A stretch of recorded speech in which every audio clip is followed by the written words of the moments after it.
Bikomeje kuba bibi, ibintu bikomeje kurushaho guhindura isura uko bwije n'uko bukeye ku butaka bwa Repubulika ya Demokarasi ya Kongo. Intambara ikomeje kuba intambara, amabombe akomeje kuba amabombe, imbunda ziremereye, indege za drone zose zikomeje kuzenguruka zinyanyagiza ibisasu mu bice bitandukanye, nyuma y'uko mu mujyi wa Bukavu hongeye guturikira ibisasu biremereye, ibisasu byari byatezwe n'ingabo za Kongo FARDC n'ingabo z'u Burundi hagambiriwe kwica umuyobozi wa M23. Uyu nta wundi ni Colonel Nanga. Amakuru avuga ko ubu noneho u Burundi bugiye kongera kumena batayo y'abasirikare benshi bagiye guturuka mu mujyi wa Bujumbura mu rwego rwo kuza gusapotinga, mu rwego rwo kuza gutanga inkunga ikomeye cyane. Ibi bibaye nyuma y'uko Perezida w'igihugu cy'u Burundi Ndayishimiye Evariste mu kiganiro cyamuhuje na Perezida Felix Antoine Tshisekedi, abakuru b'ibihugu bombi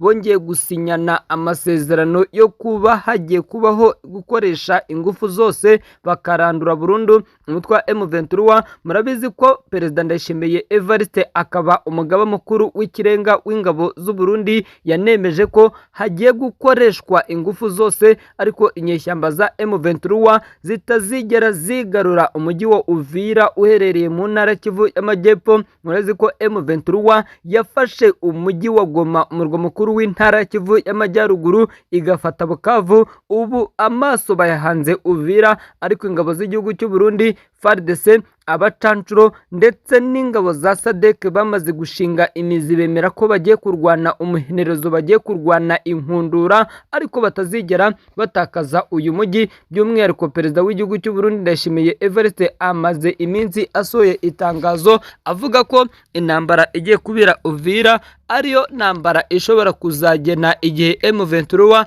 izabera ku butaka bwa Repubulika ya Demokarasi ya Kongo. Gusa nkatwe b'abasesenguzi, nkatwe twiyemeje ko tugomba kuzajya tubabibagezaho byose uko byakabaye. Twabemereye ko tugomba gushinga amatako kuri iyi ntambara, tukababwira ukuri kose, tukabamenyera ibyo mutazi, y'amakuru y'indani mukamenya yose nk'uko twabasezeranyije. Ubu noneho amakuru tugiye kubazanira mu minsi iri imbere nuko tugiye kuzajya tujya kuri tere neza 5 kuri 5 tubabwira ibirimo birahabera, kuko twamaze kubona ko dukeneye kuyabaha.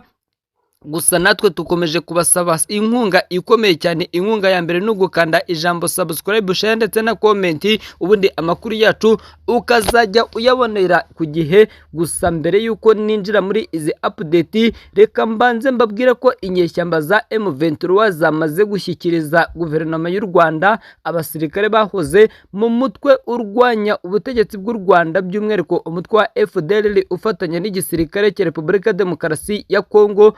Amakuru avuga ko isaha y'isa 6:32 ku munsi w'ejo, igisirikare cy'u Rwanda RDF kivuga ko cyashyikirijwe umurwanyi ukomeye cyane, abarwanyi kivuga ko ari abo muri FDLR, umutwe urwanya leta y'igihugu cy'u Rwanda. Uyu ni umutwe ufitanye isano n'abakoze jenoside mu gihugu cy'u Rwanda 1994. RDF ivuga ko abarwanyi bafatiwe mu gihugu cy'abaturanyi cya Repubulika ya Demokarasi ya Kongo ari inyeshyamba. Ibi bivuga ko bafashwe na M23 nyuma yo kurasana bikomeye cyane, bakabona ko nta yindi nzira isigaye usibye kumanika amaboko bishyikiriza M23. Nayo ihita ibona ko aho kugira ngo ibashyikirize leta ya Kinshasa, nta yindi nkunga ya mbere yakora usibye kubashyikiriza leta y'u Rwanda, dore ko aba bose aribwo banashinjwaga kugira uruhare mu ntambara ibera ku butaka bw'u Rwanda.